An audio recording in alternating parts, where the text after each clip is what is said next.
Welcome to our Industrial Advisors podcast. You have Bill Condon and Matt McGregor here. Hey, hey. Today, we want to talk about improving yourself using coaching and continued education. We're going to discuss our history with coaching and continued education and certainly the benefits that we've received from that. You know, the question is, are you too old to learn new things? Are you too old to challenge yourself? Never. Exactly. So let's talk about it, Matt. Let's dive in. Yeah, a couple quick things that I just found on the internet, to your point, are you too old? First one is the nation's oldest student, born into slavery in Alabama in the mid-19th century, Mary Walker, was freed at the age of 15, moved to Chattanooga, Tennessee in 1917, and learned to read at the extraordinary age of 116. And her famous saying was, "You're never too old to learn." And then another one was, and I'm going to butcher this name, but Kamini Marage, born in 1920, died in 2009, holds the Guinness World Record for being the oldest person to start primary school. He enrolled in first grade on January 12, 2004, at the age of 84. So no, Bill, we're not too old. That's impressive.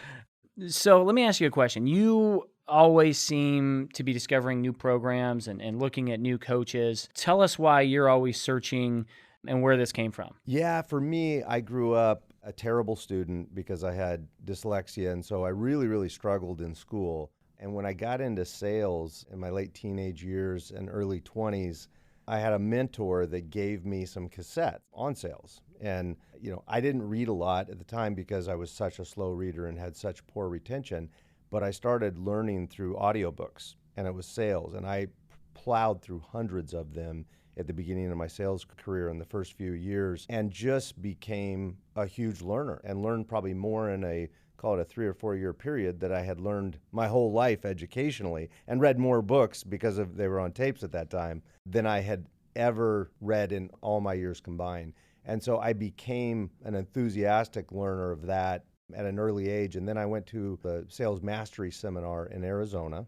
I was 22. I saved $3,000 to buy this ticket. Nice. And it was 800 seats that sold out, and it was put on by a guy named Tom Hopkins at the time, was originator of kind of sales training. And he had Zig Ziglar and several other guys on his panel, and I ended up winning the competition down there. And so I got to go have dinner at his house with Zig Ziglar, which for those of you who don't know, you should Google Zig Ziglar. Anyway, so Zig ended up being a big influence in my early sales career. And I got another cool story about Zig that I'll say real quick. Years later, he always said, "Hey, if you ever want to know about somebody, write them a letter." He goes, "People love to teach, right? And write people a letter, and no matter how big they are, and you'd be surprised at their reaction." So years later, so this was when I was like 22, years later, Zig came to town with that Peter Lowe seminar. So it was like him and George Bush and Colin Powell. You know how they have like 10 or 12 guys on these things, and it sells out the Coliseum. Yeah. Zig was the frontliner. So a couple weeks before he came, I wrote him a letter. Said, "Hey, I won this competition and had dinner with you." And I was thinking, I'm never going to hear from him, right? Yeah. I get a call from his assistant saying, "Hey, Zig and his wife want to have breakfast before the seminar with you and your wife, if you can." So sure enough, I run down to the hotel he's staying at in Seattle, have breakfast with him and his family. And then he says, "Hey, are you coming to the show?" And I said, "No, I just really wanted to see you." He says, "You're coming to the show." So we went to the show with him, and he put us in the front row with his family. That's awesome. Anyway, so that's a little bit of background on me and where I came from with that type of education. Yeah, and coaching and mentors. From that perspective, Bill, tell us about some of the coaching programs that you participated in. Which ones have you done, and what ones do you like? Yeah. Well, coaching's important for us, and we're always looking to, try and transition out of business coaches every couple of years. We do it strategically. We do it on purpose because every coach has a different philosophy and different strategy. And so usually we'll stay with a coach for, 1 to 2 years and then rotate, right? And get new ideas and try and innovate. But going back, I think it started for us when, we came to Colliers. We really utilized Colliers University. That's right. There's a lot of different programs there. And we got, involved in a lot of those classes, went to a lot of different, locations to learn. But then we started, actually holding a lot of seminars and teaching at Colliers University, which, the kind of learn, teach, do mentality is, I think, really helped us. Yep. But through the Colliers University, we met Travis Carson, who became one of our first business coaches, and we used Travis for a couple years. I think Travis was really helpful in just trying to put a strategy and a system in place. Yes. And then, after we used Travis for a while and got a lot of benefit out of using Travis, we worked with Pete Bolton, who's fantastic, who has direct experience in the commercial real estate space, has been a broker, has been a great manager, has just done a lot of great things. He was one of the founders of CBRE University and creating a lot of original content for CBRE before he spun off. I think he worked for Grubb and then spun off into his own coaching program. Yeah. And Pete's, still an active coach and doing a great job. Yeah, he's wonderful.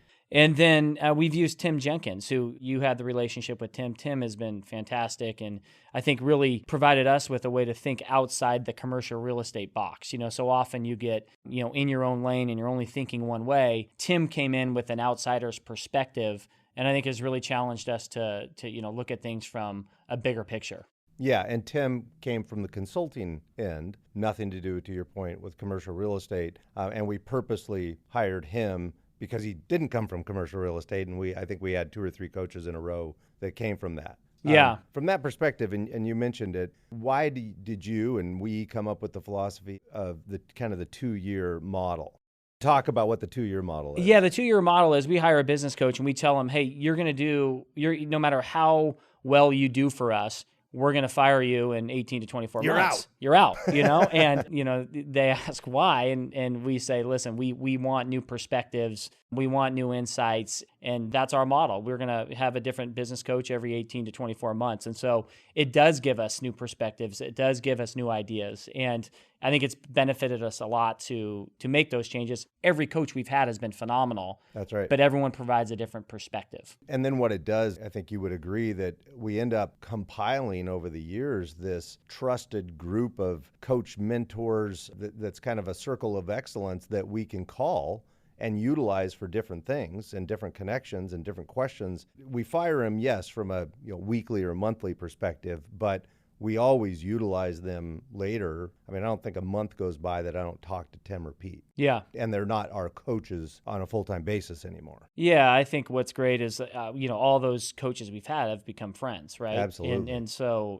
that's just part of the natural relationship building, which has been great. One of the programs I did that I actually got a lot of benefit out of was through Colliers, and it was a program called Elevate. Oh, yeah. And it was about a 2-year program, and it was a leadership program where Harvard, right? Yeah, it was through Harvard. We worked hard in it. Yep.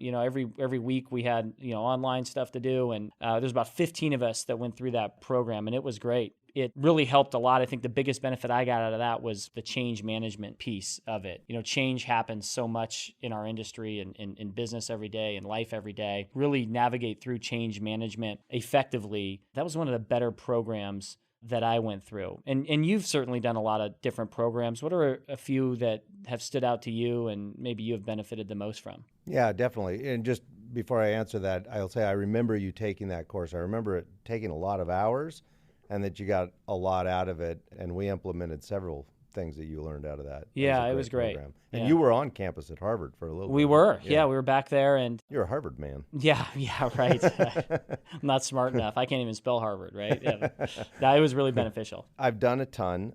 Some of the most memorable ones. Obviously, I'll always have a special spot in my heart for Zig Ziglar and the teachings of that gave me the fundamentals behind sales and, that IBM school of thinking that there's a process to it. There's a process to how people perceive salespeople, and it's your objective to understand how you're perceived and to be able to get around key objection, because you got to break through before you make progress, right?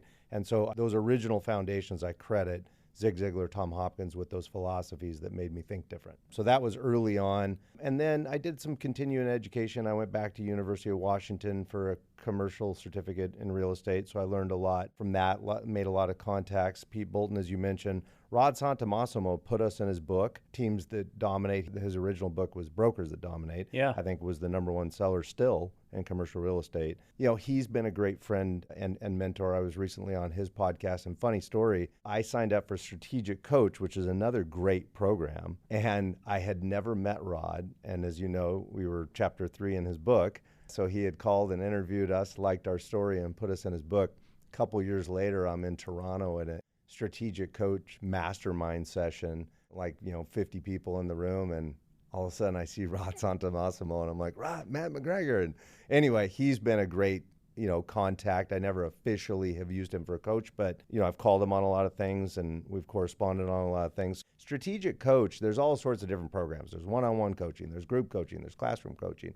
Strategic coach is a program. It's kind of a lifetime program, but you sign up for a year. There's different levels of it. You kind of sign up with 40 people, and you go through these 4 3-day sessions, and then in the middle of those, you have a bunch of homework, basically, that you go and you implement what you learn. So you end up going through this year-long process with a group of 40 or so. I think it's in Toronto, LA, and Chicago. I went through the Toronto one. And Dan Sullivan is the founder of that company, super well connected, and a great, great program. And if you like the more classroom setting, and there's advantages and disadvantages to both.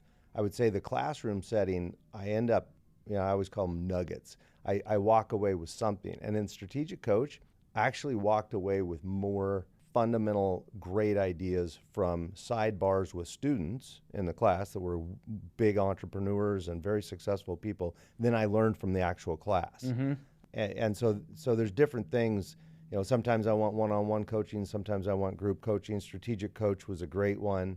You mentioned Tim Jenkins. So, there's probably been a dozen things that I've done in the past. And to our point earlier, rotating it is important. Yeah, I think, you go to a lot of conferences, even the national conferences and some things that Colliers puts on or SIOR. If you can take one thing away from each one of those conferences, as you mentioned, a nugget, that's a win, right? That's right. And then the key is implement it, right? Exactly. Yeah. And Bill, you came up with a crazy idea a year and a half ago, and got us to sign up for a Master's of Science, the #1 program in the world at Michigan State University in supply chain. It was interesting when we were having the conversations about going back to actually a formal education. Why did you do that? Why did you select that? Why did you select a master's program at this point in your career? You're hugely successful. Why throw that onto your shoulders, that workload, and why that program? Well, let's back up a second. I credit you with the idea of, hey, let's go do something that's impactful, right? And as we started talking about it, we started looking at, okay, what are our clients really talking about? Where's the future of industrial real estate? What really matters? Where can we go get educated and really provide value? And we kept coming back to the supply chain. So once we started talking about that, and I feel like we were at a point at that time where I wanted to go learn more, right? We were ready to go do something beyond coaching. Exactly. Yeah. And so once we decided, hey, supply chain is where the focus needs to be, I just started Googling top programs in Michigan State, and we had conversations, and clearly Michigan State was #1. So Still is. Immediately I said, let's do that. And we talked about, except me going to Michigan State, you doing a different one. And, ultimately we said, let's just both go and do it together and be fully united in it and go to the best program out there. And I think from the time that we first started talking about it to the time that we got accepted in the program, it was maybe 10 days, right? I mean, we just went all in and did everything and did it. And now we're halfway through the program, and we have learned more than halfway. More than halfway. We've learned a lot. To your point, the academic portion has been really valuable, but the conversations we've had with the professors and the other students, alumni, I mean, that has been incredibly valuable. So that's where it all came from, and I'm really glad we've decided to do it. We've gone all in with the program and have really learned a lot. And so for us, it was more about how do we continuously look for ways to improve. And we were looking for something, and that was the perfect fit. So I'm glad we did it, and I'm sure you are too. Well, I was all in with you, but I would say about once a week at about 11 o'clock when I'm pounding my head on the desk doing some homework, I curse you and go, why am I doing this? We're almost done. It's been good. It's been a great program. And speaking of, are you ever too old to learn? I think I'm the oldest in that class, and I have no issue with it. I'm always the oldest. Yeah, I mean, you're old, but it is what it is. But but it's been great. It's been great. It's a challenging program, but to your note, boy, has it paid dividends now. Not only were you right in the program that you selected, because it was really you pushing Michigan State. I think I wanted to go to Tennessee. Yeah. Michigan State has better colors, too. For sure. Yeah. But you picked the right program, but, certainly supply chain, mostly with COVID. I mean, I think we looked at it and said, hey, this is going to benefit us over the next 5 or 10 years. Now we're looking at going, this is benefiting us right now. Yeah. Right. That having that education, understanding it at the top level in the top program. And speaking of coaches, we have resources of all of these professors and connections to even help on deal side. What's been great is how approachable the professors have been too. For sure. Lizzie and Judy, I mean, they've been fantastic and just real world stuff. So it's been a really unique time, great time to go through it. So as we wrap this up, I want to ask you, what is next? Why continue coaching programs and what's next? What do you think's next for you? Finishing the MSU MS program definitely will be first and foremost, just because we got to get through that. But I'm always continuing to find new avenues, and right now we're looking at implementing some of the strategies through coaching that we've learned in the MSU program, specifically process improvement. Our new saying is, if you don't like the outcome, change the process. Change the process. And so now we're analyzing our processes and bringing in coaches to look at what we do on a daily basis, making sure it's in alignment with our value, our propositions, and our desires, and what our clients want, right? And then really process mapping that out and learning from experts in those fields. And I'm really excited about that. So I would say that's kind of our next chapter, is now taking some of these process improvements, supply chain philosophies, and overlaying them into our business, which I don't think has ever been done, right? Yeah. And the key with any of this stuff to kind of wrap up is you can learn everything, but do you implement it, right? So you got to implement it, and that's what we're focused on. And I think our point on this and communicating is you can always improve. You can always learn and challenge yourself. We've never been disappointed in trying to go learn more. And every time we do, we're grateful that we did it. And so we hope that you do too, and hope that you enjoyed this podcast. Absolutely. Thanks for listening, and subscribe if you haven't already. You can find us on all of the sources: Google Podcasts, iTunes, and industrialadvisors.com. Thank you. Thanks a lot.